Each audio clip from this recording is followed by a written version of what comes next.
Mob Psycho is probably one of my favorite modern day animes. The animation, the storytelling is amazing.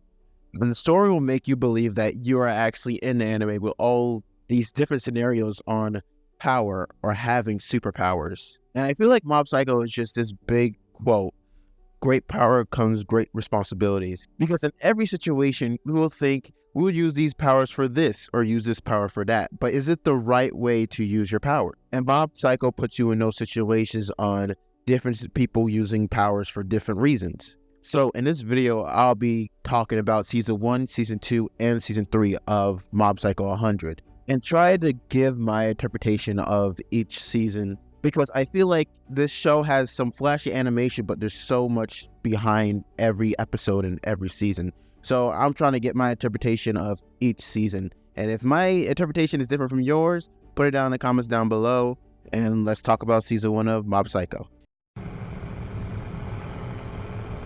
Season 1 is basically the introduction. We get introduced to our favorite best boy, Shigeo Kageyama. Kageyama is different from all the other kids. He has psychic abilities.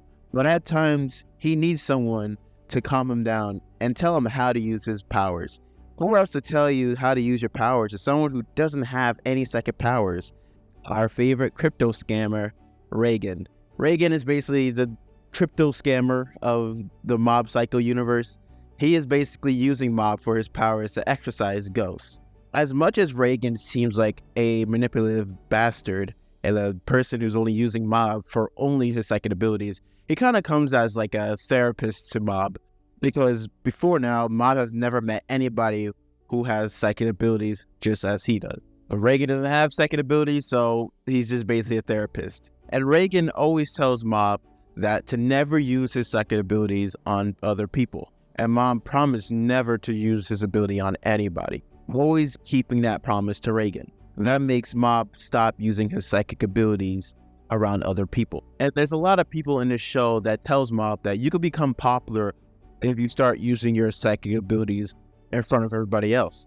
But Mob repeatedly says that psychic abilities don't make you popular.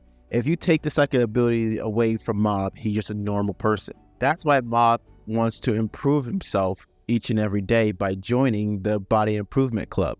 He wants to improve himself instead of relying on his psychic abilities. That's why his fight and Taruki's fight is probably one of the shining moments of Season 1, because Mob is staring at someone who uses their psychic abilities freely without any handicaps. Aside from the fact that Taruki is basically handsome and more popular than Mob, he still decides to rely on his psychic abilities to prove that he's strong. And I'm sorry, man, if I was facing Taruki and I see him cross his legs like that, bro, I'll be busting out laughing. Every time he crosses his legs, it is the most hilarious thing in the whole world. Like, why is that the pose he decides to go with when he's trying to use psychic abilities? It's hilarious. And the fight between them was freaking amazing. During the fight, Taruki was trying to make Mob fight back, but Mob just refuses. And you see in the fight that Taruki's trying to find out who's the strongest out of both of them. And he can't figure that out if Mob doesn't fight back. To the point where he gets so angry that he ends up choking Mob to the point he goes unconscious. While being unconscious, Mob goes to 100%, letting loose on Taruki, where Taruki's crying that he would never use his ability on anyone, because Taruki is not used to facing anyone as strong as Mob, so he thought he could just run through Mob. But no, Mob is obviously the strongest out of both of them. After getting his ass kicked, Mob breaks down because he broke the one promise that he made to Reigen to never use his psychic abilities on anybody else. But in that situation, he couldn't control it. It doesn't matter how much Mob tries to control his emotions, he just ends up breaking. And that's why you never see Mob so excited or happy. It's because he has to control those emotions or all hell can break loose. The same situation that his brother got hurt and he lost all control. And I think that's the main point of Season 1 of Mob Psycho, that Mob trying to control his emotions and also thinking about him using his psychic abilities or not. Because there's situations where his psychic abilities could help people, but his moral standpoint is that he doesn't want to use his ability on anyone or end up hurting them, losing all control in himself to where he's not going to be able to come back to. And I feel like that's the main story of season 1. Now I'm going to talk about season 2. Season 2 really established how much Mob has grown. He finally has people he could talk to. He doesn't have to be alone and not have any friends. And he didn't really have to make those friends based off his psychic abilities. The whole point of him joining a body improvement club was to feel strong and get muscles to ask the girl he loves out. With that, he has made many, many friends. But Reigen still sees Mob as this lonely kid who can never talk to anybody. Reigen made it seem like Mob could never, ever have friends, and this shit, like, pissed me off. Because in this story, it probably puts you in the perspective of what happens if someone else was telling you the exact same thing. And obviously, Mob flips out and telling him that he's not being used. And Reigen seemed to regret this because Reigen basically can't run his business without Mob.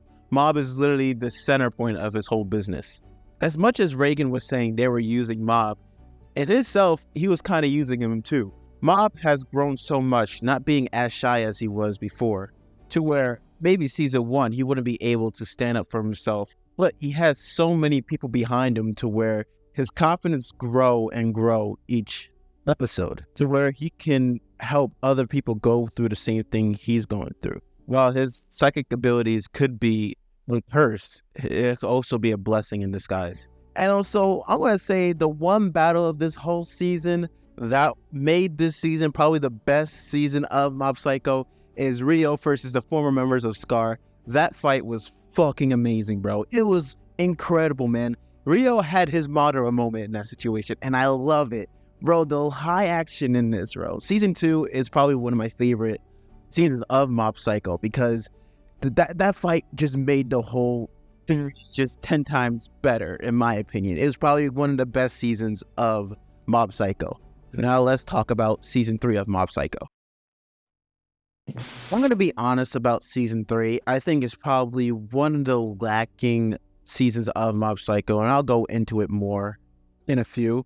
And I feel like there was some things that just left really confusing to me, and I'll talk about it now. This whole series was basically about Mob looking to the future, thinking about what he wants to do when he grows up. And also, Shibomi is basically the reason why Mob as a character has strived to get better and not rely on his psychic abilities, because when they're a little kid, she lost interest of him because of the fact that his psychic abilities was boring her. But while Mob was trying to save a kid, he breaks out in Berserk mode. And I'm going to tell you, Berserk, Mob, Shigeo, bro, is probably one of my favorite things I've ever seen. I wanted him to go Berserk this whole time. I might sound like a freaking crazy person, but seeing Mob just go Berserk was probably one of my favorite things in this series. But Mob goes on this tear. He's basically unconscious after getting hit by that car. And we get a chance to see there's 2 different versions of Mob and Shigeo. Shigeo is basically Mob's inner self that he has to hold in because of afraid of how much power he has in that form.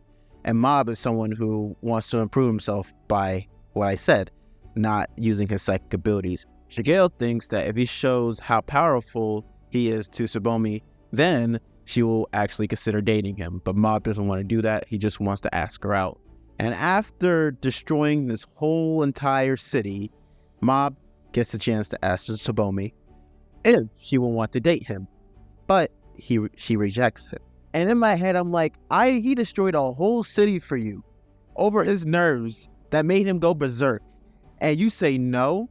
And I was about to go on this whole tear on how she was the worst character in the whole world. But here's the thing, right? After reading certain comments, I think I realized that Mob just needed a goal to help better himself. And so Shibomi was one of that goal. And I feel like he was kind of using that as a way to improve himself, because he saw that Shibomi got lost interest in him because of his psychic abilities, and he thought that he needed to improve himself without using them. But even though he got rejected, he made so much improvement in his life to where he didn't even mind getting rejected. Even though he cried about it, he felt like he has so many people around him to where that he could just be happy and not have to worry about anything. And Mob, or Shigeo, is probably a character that we could connect to, even though he has psychic abilities, we connect to everything he has done in the series to where he wants to improve himself. And that's why I think Mob Psycho is just a general masterpiece. And the ranking I put with these seasons is season 2 is probably the better season. Season 1 is probably great. It's a good season, but season 3 was kind of lacking. But what do you guys think? You guys think that I was wrong? Do you guys agree with what I thought about each season? Comment down below, like and subscribe, and I'll see you guys later. Peace.